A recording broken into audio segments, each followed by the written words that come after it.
All their life they were together mostly. First they were in partnership in Paris. They were together, in Corbusier office. And he was the head of the architectural setup. And when Corbusier got this Chandigarh project, the first thing he said to the administration that you must have my cousin in family, because without him I can't be the city.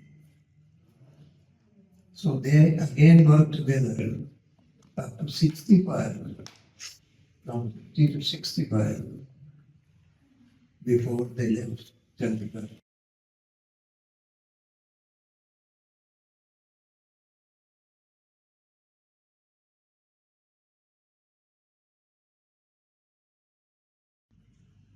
Prime Minister Pandit Nehru was a soul-based, very progressive politician, very well learned on total education abroad, and rich finance side. So he gave it their choice, the right two things. And that was to resolve two questions. One, people will ask why foreign architects? Why not Indian architects? Other fellows asked that why not Indian architecture? Why this European-like architecture? He said, your answer to your question. He said, I don't like everything in Chandigarh. But if I like very much. But something which is very important is that is not architecture. It seems that and makes you think. That is what is important.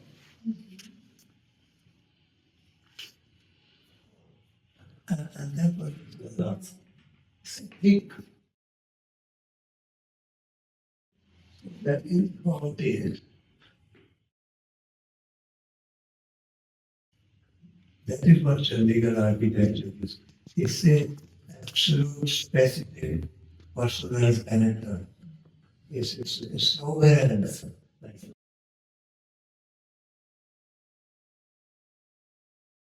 That was sort of relationship with Jeanneret for 1.5 years from the concept of the housing line to its construction.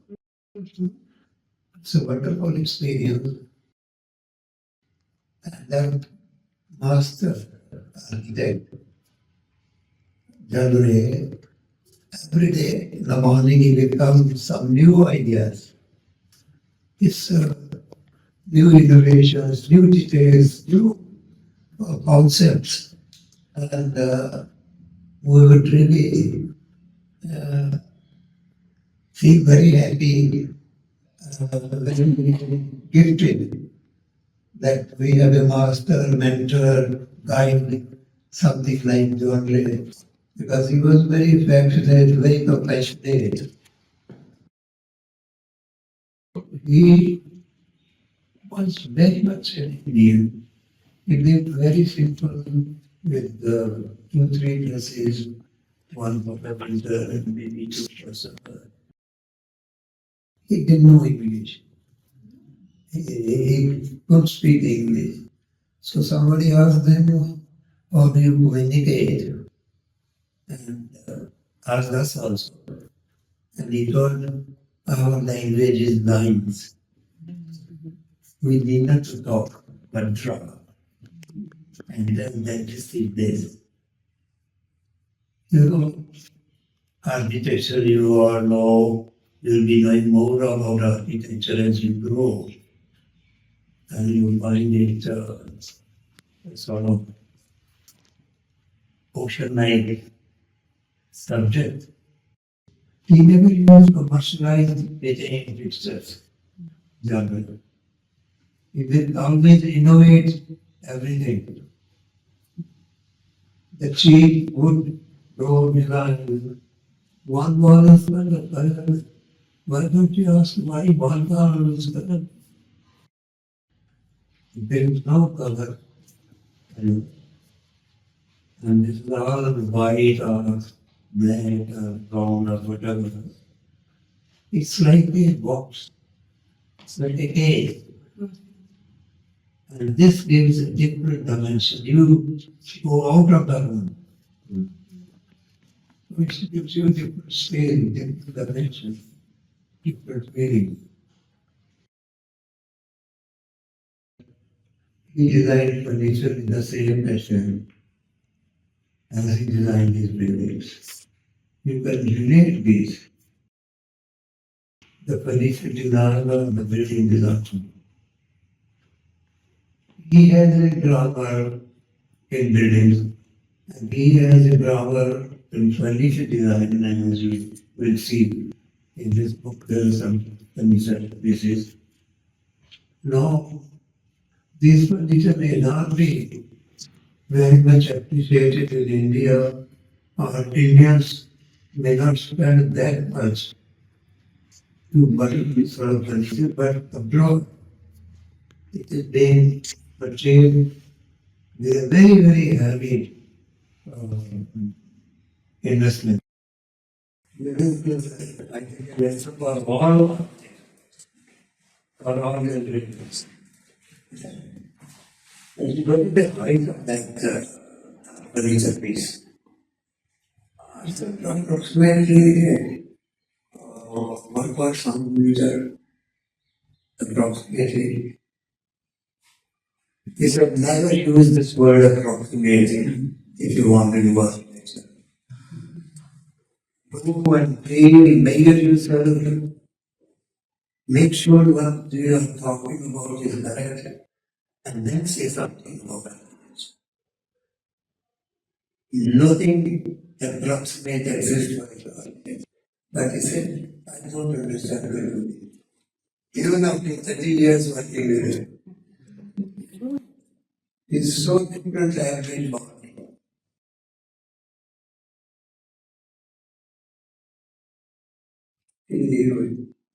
It's rare. There is the whole world, tremendous amount of bombs in our art and architecture. He used concrete. When he worked with us, the first architect in Paris, he started working in concrete. But then the Corbusier appreciated this. He said it's a very versatile material. I can shape anything. Because he was a sculptor, a painter, he liked this material because it suited him. He could mold it anyway in his. So he used concrete everywhere in the world.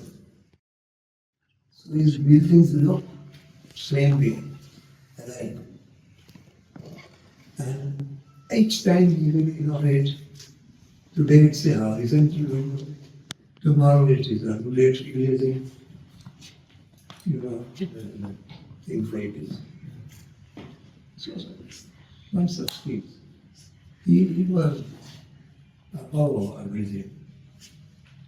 He will come out with ideas which are absolutely new to the world.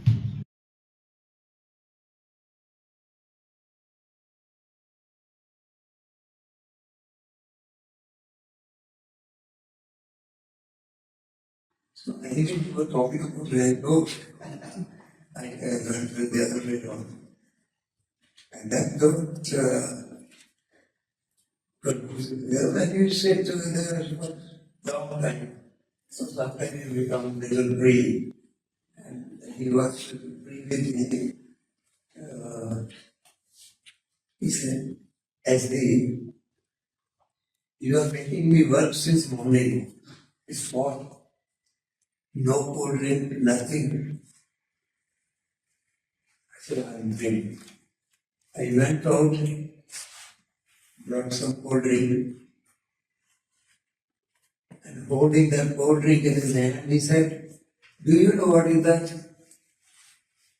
Before I could answer, he said, "This is my hair.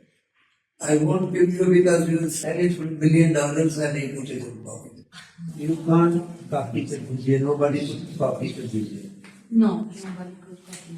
And Jeanneret also was a very, very special speaker in the way that the change of the staircase Yes. and rails Unreal. everything. So that also you can't copy it. So you have to find within your own consciousness whatever you are doing, that you are doing it or whatever you are doing, what is good enough in it. If you are close to that, then you are on the right path. Any opportunity to talk to fellow architects, especially young architects, is always beneficial. It gives you more energy, more ideas, more opportunity to think.